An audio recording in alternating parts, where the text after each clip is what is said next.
बिस्मिल्लाहिर्रहमानिर्रहीम। 2013 में मैंने हिफ़्ज़ मुकम्मल किया और मुझे बड़ी खुशी हुई। इस साल में गम का साल भी था इस एतबार से कि मुझे कुरान याद ही नहीं था, मुझे कुछ ही पारे याद थे।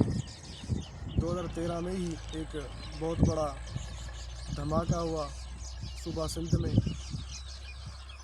अगर ऐसे कहा जाए कि सिर्फ मदारिस में, तो इसमें कोई बुरा नहीं होगा, क्योंकि 2013 में जो बंदी जमात के सदर वफ़ात, यानी कि मौलाना कासिमी रहमतुल्लाह अलैह, साईं कासिमी रहमतुल्लाह अलैह मुहद्दिसीन और बड़े शेख हदीस थे। अल्लाह ताला ने उनको बड़ी ज़मानत दी थी और बहुत बड़े आलिम थे। अल्लाह ताला उन्हें जन्नत नसीब करे, उनके नेक कामों का अजर उनको अता फरमाए और बुरे कामों से पनाह दे। तो वीडियो बनाने का मकसद ये है कि साईं कासिमी रहमतुल्लाह अलैह की डेथ हुई 2013 में। तो ये बड़ा गम का साल था। 2013 में ही उसी साल में मैंने हिफ़्ज़ मुकम्मल किया। तो जब मैंने हिफ़्ज़ मुकम्मल किया तो साईं साले अल-हदाद आए, साईं नूर मोहम्मद के बेटे, जो साईं कासिमी रहमतुल्लाह अलैह के उस्ताद थे ना, साईं नूर मोहम्मद, उसके बेटे आए साईं साले अल-हदाद। साईं साले अल-हदाद ने मुझे दस्तार फ़ज़ीलत पहनाई और ये बाअस इज़्ज़त है मेरे लिए, क्योंकि साईं साले अल-हदाद अभी फ्रंट मैन है। पहले साईं कासिमी रहमतुल्लाह अलैह थे, उसके बाद अब साईं साले अल-हदाद हैं।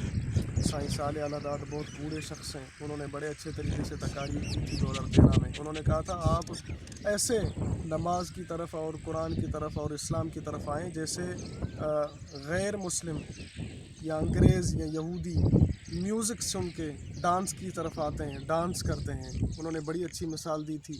और उस साल में साईं खलील जाने जोने तकारीर करते हुए कहा था कि इस साल 2 करोड़ हुफ़ाज़ किराम दुनिया में फ़ारिग हुए हैं। तो ये बहुत बड़ी एज़ाज़ की बात है। लेकिन मसला ये था कि उसी साल में मैंने बड़ा निचला दर्जा हासिल किया। 75 मार्क्स मुझे मिले। साईं कारी अब्दुल अज़ीज़ लगारी बड़े कंजूस थे मार्क्स देने में। बहरहाल खुशी थी। और गम इस बात का भी है कि मेरी तस्वीर नहीं बन सकी। हालांकि 2012 में मैंने तस्वीर बनाई थी, 2011 में भी, लेकिन बदकिस्मती ये हुई कि 2013 में मैंने तस्वीर नहीं बनाई। मैं सुबह सवेरे घर से निकला था, मैंने अच्छे कपड़े पहने थे, साफ़ सुथरे और सफ़ेद कपड़े थे मेरे। तो मैं वहाँ पे पहुँचा, दस्तार फ़ज़ीलत हुई, कई लोग आए थे, सिर्फ मेरा एक बड़ा भाई आया था बस। मैंने अपने बाप से बोला था, उन्होंने कहा था कि मैं नूरानी जा रहा हूँ काम करने के लिए। और फिर मैंने अपने मामू से बोला, उन्होंने हामी भरी थी लेकिन वो आए नहीं थे।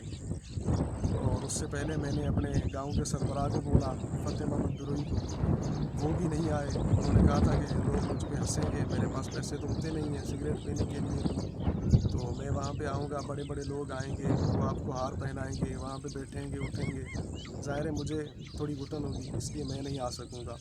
तो फिर मैं अकेला ही चला गया। तो ये साल इस एतबार से मेरे लिए अच्छा भी साबित हुआ और थोड़ी बहुत तकालीफ़ भी मुझे हुई। ये थोड़ी शॉर्टकट हिस्ट्री है मेरी। ठीक हो गया।